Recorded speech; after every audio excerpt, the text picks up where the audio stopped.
Hello, dear students. I am Dr. Sunita Tandon from RR College, Alwar. I am going to deliver a lecture on MSc Final Chemistry students, and it is a journal paper which is named as Environmental Chemistry. Environmental chemistry deals with the study of the various chemical phenomenon taking place in the environment. In a broader perspective, it comprises of the study of the chemical species existing in the various segments of the environment, their sources, pathways, reactions, and their consequences on the activities of human beings and other life forms. Thus, environmental chemistry may be considered as a multidisciplinary studies involving physical and life sciences, meteorology, agriculture, public health, and engineering, etc. It means environmental chemistry is connected to all aspects of life, all walks of life. We cannot live with studying without environment. Environment is very precious for us, and nowadays it is a very burning topic to how to save the environment, because environment is related to all things. The way we live, the way we walk, the way we use our resources, the way industrial waste is disposed of. These are all of important concern. The basic concept of environmental chemistry is interesting not only to the scientists in various scientific and engineering activities, but also to the personnel involved in resource planning and material management. No resource planning, no material management, no project is successful or is sanctioned by government until we observe the environmental impact of various effluents which are given out by such a system.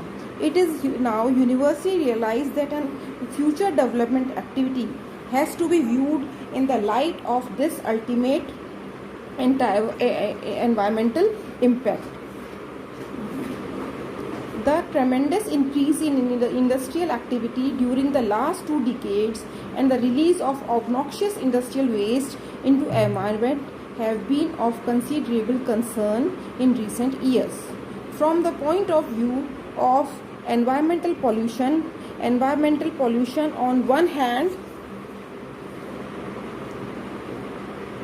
and deforestation and pollution explosion on the other hand are threatening the very existence of life on the earth. This situation can improve only if people from all walks of life realize the importance of environment protection. Hence, environmental education, which includes basic concepts of environmental chemistry, are of paramount importance. Now we will study the various segments of environment. Environment has 4 segments. The environment may broadly be considered to comprise of following 4 segments. First is lithosphere, second is hydrosphere, third is atmosphere, and fourth is biosphere. First we will study the segment lithosphere.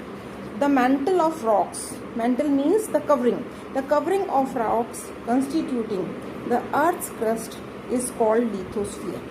For all practical purposes, the soil covering the rocks, which result from physical and chemical and biological processes during weathering, is also considered to be an important part of the lithosphere. Weathering means decaying. The topmost layer of the rocks, which has to bear rains, ice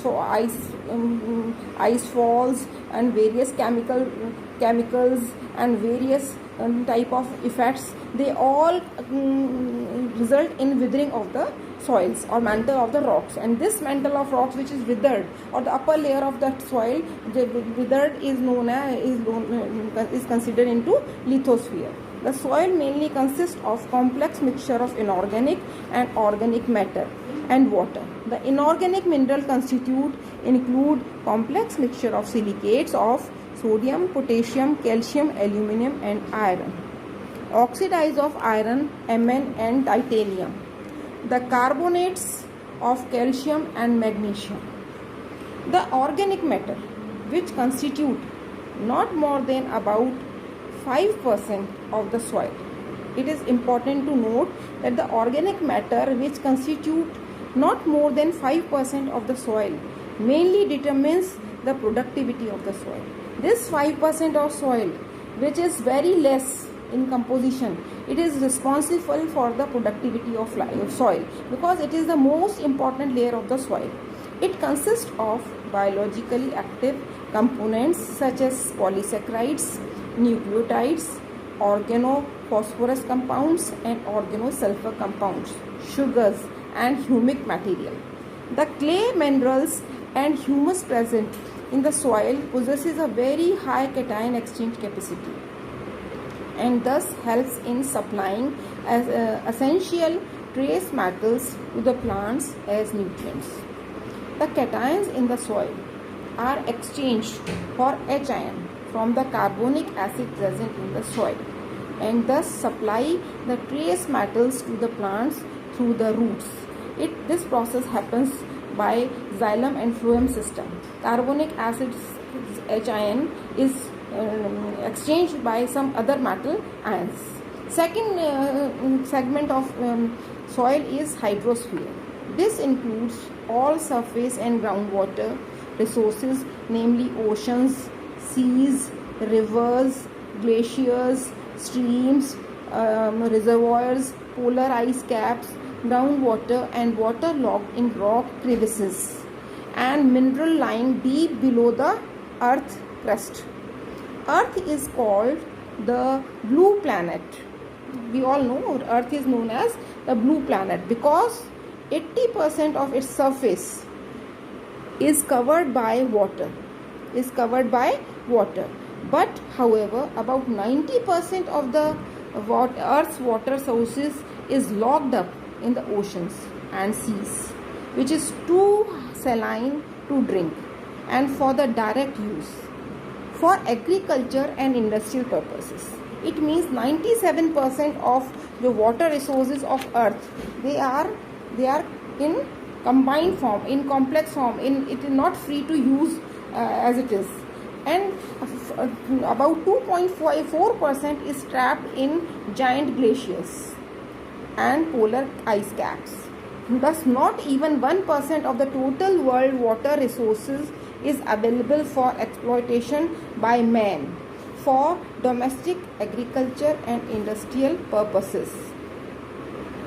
Water exhibits unusual properties as compared to the hydrides of 6 group elements due to the presence of hydrogen bonding. Without hydrogen bonding, water would have boiled at minus 100 degrees centigrade, and in that case life on earth would have been possible because of hydrogen bonding. Water is a liquid at room temperature with melting point of 0 degree and boiling point of 100 degrees at atmospheric pressure. These are the three segments which we have studied, two segments which we have studied, and we came to know that first segment is lithosphere, which mainly consists of the mantle of rocks or soil which is obtained by withering of rocks. And second is we have studied about hydrosphere, in which we studied that 97% is blocked. It is not easily usable. It is in form of rivers, seas, in rock crevices, etc. 2.4% of this water is trapped in giant glaciers, and only 1% of water is available for agriculture and this purpose. That is why we all always say, and people always say, government always says to save water, because if water is not saved, then there will be war for water in the coming future. Now we will study the third segment of the environmental chemistry. This is biosphere. This is the region of earth where life exists and includes a global girdle extending from about 10,000 meter below sea level to 6,000 meter above sea level. Now you see, if this is a global girdle, if this is the land or it is the earth, then this global girdle of biosphere, it extends from 10,000 meter below the earth's surface and 6,000 meters above the surface. Thus biosphere covers the entire realm of living organisms and their interaction with the other segments of environment, namely lithosphere and hydrosphere and the atmosphere. Now students, we will study the fourth segment of environment in the lecture number 2, and where we start with the fourth segment or atmosphere. That is a somewhat most important segment of the that is very almost very segment of the earth, and we will study it in detail. Thanks. Hope you will have some understand, and if you have any query, please message me. Thanks.